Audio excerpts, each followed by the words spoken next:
Let's get scratching.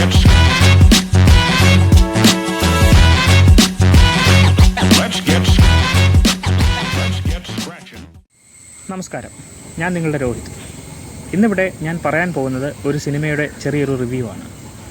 ഈ വർഷം ഹിന്ദിയിൽ റിലീസായ ദി ഇന്ത്യ സ്റ്റോറിയാണ് സിനിമ. വളരെ സാമൂഹിക പ്രസക്തമായ ഇന്ത്യയിലെ എന്നല്ല ലോകത്തെ ഏതൊരു ജനതയ്ക്കും വളരെയധികം അടുത്ത് മനസ്സിലാക്കാൻ പറ്റുന്ന വിഷയത്തെക്കുറിച്ചാണ് സിനിമയുടെ ഉള്ളടക്കം. 1960-കൾക്ക് ശേഷം ഇന്ത്യയും അയൽ രാജ്യങ്ങളുമായി ഉണ്ടായ യുദ്ധത്തിന് ശേഷം ഇന്ത്യയിൽ കടുത്ത ഭക്ഷ്യക്ഷാമം നേരിട്ടു. കൃഷിയിൽ നിന്ന് ആ സമയത്ത് ജനങ്ങൾക്കാവശ്യമായ വിളവും ഉണ്ടായിരുന്നില്ല. ഈ സമയത്താണ് ഹരിത വിപ്ലവം എന്ന ആശയം രൂപം കൊള്ളുന്നത്. ഈ പദ്ധതിയിലൂടെ കൃഷിയിൽ കൂടുതൽ അഭിവൃദ്ധി പ്രാപിക്കുക, കൂടുതൽ വിളവ് ഉൽപ്പാദിപ്പിക്കുക എന്നതായിരുന്നു അവർ ലക്ഷ്യം വച്ചിരുന്നത്. ഇതിനായി പരമ്പരാഗതമായി ചെയ്തിരുന്ന ജൈവിക കൃഷി രീതികൾ മാറ്റി പകരം രാസവളങ്ങൾ ഉപയോഗിക്കുന്നതിനെ കൂടുതൽ പ്രോത്സാഹിപ്പിച്ചു. രണ്ടാം ലോകയുദ്ധ സമയത്തെ ആയുധ നിർമ്മാണ കമ്പനികളായിരുന്നു മിക്ക രാസവള കമ്പനികൾക്കും പിറകിൽ. ആദ്യകാലങ്ങളിൽ കൂടിയ വിളവ് തന്നിരുന്ന ഈ രാസവളങ്ങൾ പിന്നീട് കൃഷിയിൽ കൂടുതൽ അഭിവൃദ്ധി പ്രാപിച്ചപ്പോഴും തുടർന്നു പോന്നു. രാസവളങ്ങൾ ഉപയോഗിച്ചുണ്ടാക്കിയ കാർഷിക വിളകൾ ഭക്ഷിച്ച ഒരു ജനതയ്ക്ക് ക്യാൻസർ പോലുള്ള വിവിധ മാരക അസുഖങ്ങൾ പടർന്നു പിടിച്ചു.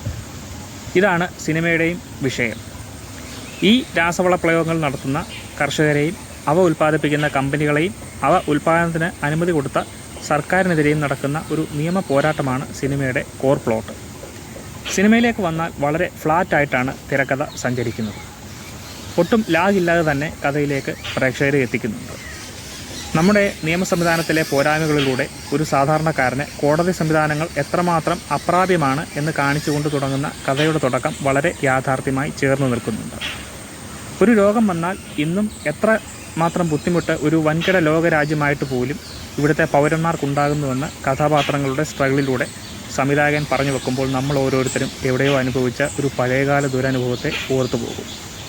നമ്മൾ കഴിക്കുന്നതും കുടിക്കുന്നതുമായ ഭക്ഷ്യവസ്തുക്കളുടെ മായം നമ്മുടെ ആരോഗ്യത്തെ എത്രമാത്രം ബാധിക്കുന്നുവെന്ന് സിനിമയിലെ സീനുകളിൽ കാണുമ്പോൾ ഒരു നിമിഷം നമുക്ക് ഭയം തോന്നും. പ്രധാന കഥാപാത്രങ്ങളെ അവതരിപ്പിച്ച കാജൽ, ശ്രേയസ് എന്നിവരുടെ പ്രകടനം കൃത്രിമത്വം തോന്നിച്ചു. എന്നിരുന്നാലും അവർ പരമാവധി എഫർട്ടിട്ട് ചെയ്തിട്ടുണ്ട്.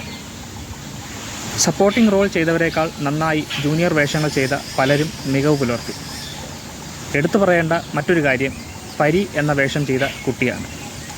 അവൾ നന്നായി ആ വേഷം ചെയ്തിട്ടുണ്ട്. കൂടുതൽ നല്ല വേഷങ്ങൾ ആ കുട്ടിക്ക് കിട്ടുകയും ചെയ്യും.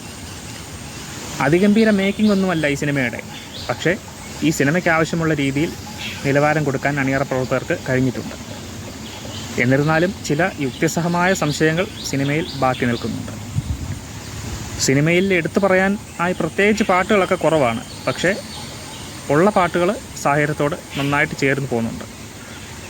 അശ്ലീലതയുടെ ഒരു തരിമ്പ് പോലും ഈ സിനിമയിലില്ല എന്നത് തീർത്തും കുടുംബ പ്രേക്ഷകരെ ഈ സിനിമയിലേക്ക് ധൈര്യപൂർവ്വം സ്വാഗതം ചെയ്യുന്നു.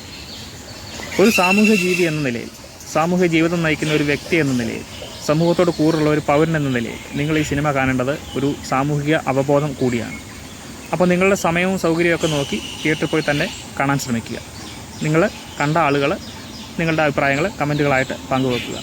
അപ്പോൾ മറ്റൊരു വീഡിയോ ആയിട്ട്, മറ്റൊരു റിവ്യൂ ആയിട്ട് നമുക്ക് വീണ്ടും കാണാൻ ശ്രമിക്കാം. നന്ദി.